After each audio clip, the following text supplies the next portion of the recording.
Iran মার্কিন সংঘাতের এক নতুন এবং চরম উত্তেজনাকর অধ্যায়ে প্রবেশ করেছে বিশ্ব। ট্রাম্প প্রশাসন ইরানের ওপর এবার শুরু করতে যাচ্ছে এক অভূতপূর্ব অর্থনৈতিক অভিযান।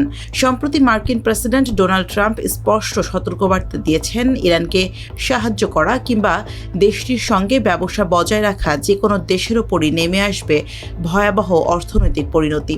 সামাজিক যোগাযোগ মাধ্যম ট্রুথ সোশ্যালে দেওয়া এক পোস্টে তিনি একে যে কোনো দেশের বিরুদ্ধে নেওয়া এ যাবৎকালের সবচেয়ে বিধ্বংসী অর্থনৈতিক অভিযান হিসেবে আখ্যা দিয়েছেন।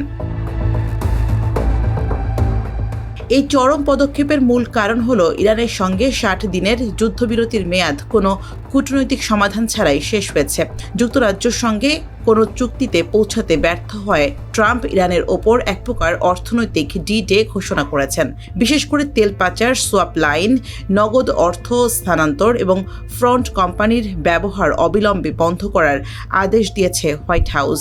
এই ঘোষণার আগে মার্কিন ট্রেজারি সেক্রেটারি স্কট বেসেন্টে পূর্বাভাস দিয়েছিলেন, ওয়াশিংটন শীঘ্রই তেহরানের ওপর এমন অর্থনৈতিক বিচ্ছিন্নতা আরোপ করবে যা বিশ্ব এর আগে কখনো দেখেনি।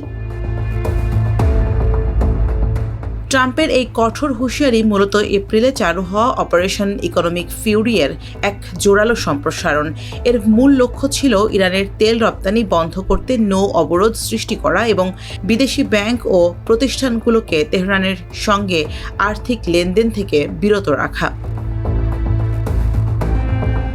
এই বৈশ্বিক চাপের প্রথম বড় প্রভাব দেখা গেছে সংযুক্ত আরব আমিরাতে।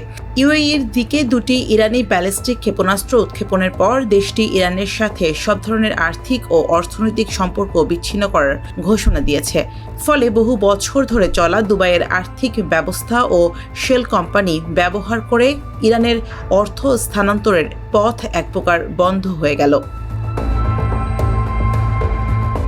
এদিকে ট্রাম্প সরাসরি কোনো নির্দিষ্ট দেশের নাম না বললেও এই বার্তার মূল তীর চীনের দিকে বলে মনে করছেন বিশ্লেষকরা। চীনা ব্যবসা প্রতিষ্ঠানগুলো, বিশেষ করে পূর্ব চীনের শানডং প্রদেশের মালিকানাধীন রিফাইনারি ইরানি তেলের প্রধান ক্রেতা। ইতোমধ্যেই ওয়াশিংটন এসব প্রতিষ্ঠানের ওপর একাধারে নিষেধাজ্ঞা দিয়ে আসছে।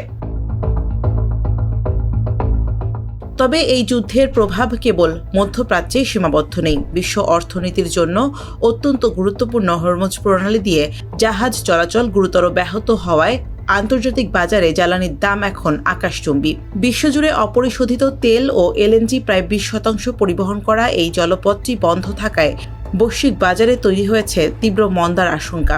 নভেম্বরের মার্কিন মধ্যবর্তী নির্বাচনের আগে জ্বালানির এই অস্বাভাবিক মূল্যহার ট্রাম্পের ওপর তৈরি করেছে তুমুল রাজনৈতিক চাপ।